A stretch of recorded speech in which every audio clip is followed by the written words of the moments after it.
Back to Establishing Faith. Yesterday we talked about unlocking your spiritual gifts, and today we are talking about incorporating your spiritual gifts into your leadership, love, and legacy. So whenever you are blessed with spiritual gifts, it is God's way of giving you little breadcrumbs as to what your purpose is and as to what you are here on this earth to create and to live out and who you are here to be.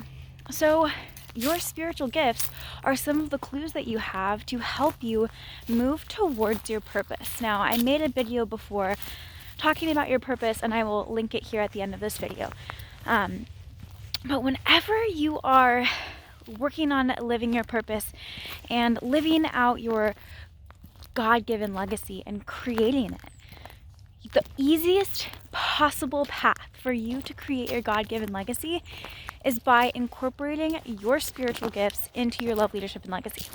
And that looks like doing and creating in a way that's unique to you, to your biology, to your spiritual gifts, to your purpose, to your desires for your life, and to the desires that God has placed on your heart. So every single business owner, every single person is going to want to create their business in a way that is unique to what their desires are, their biology is, their life, the life that they want to create.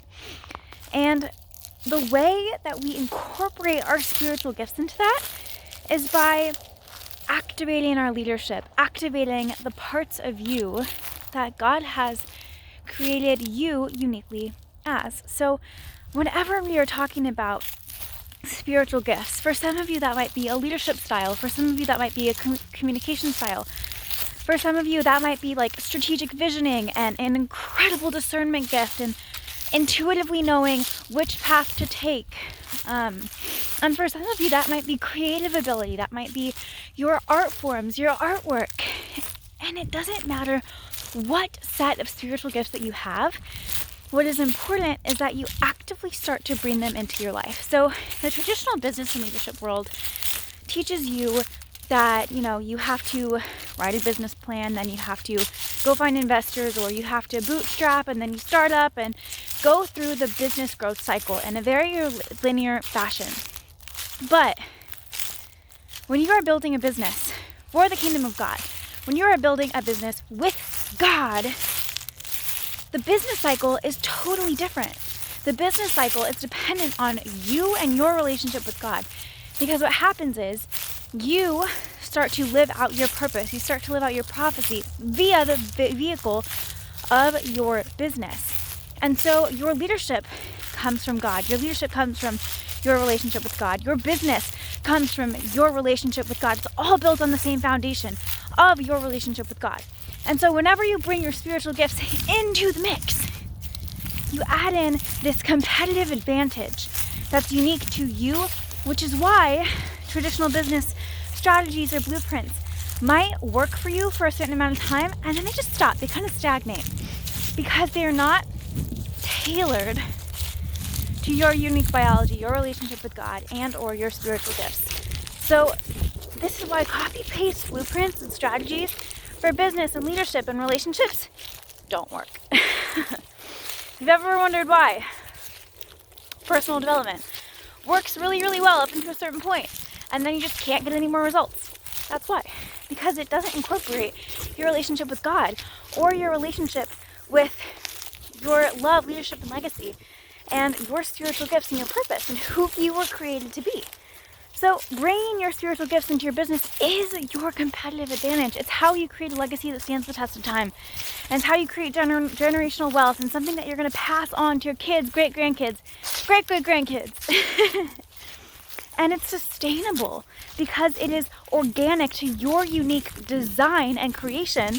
The way that God created you to be, you're operating in the design that God created you and being who God created you to be by living in your spiritual gifts and by activating them and incorporating them into your love, leadership, and legacy and your business.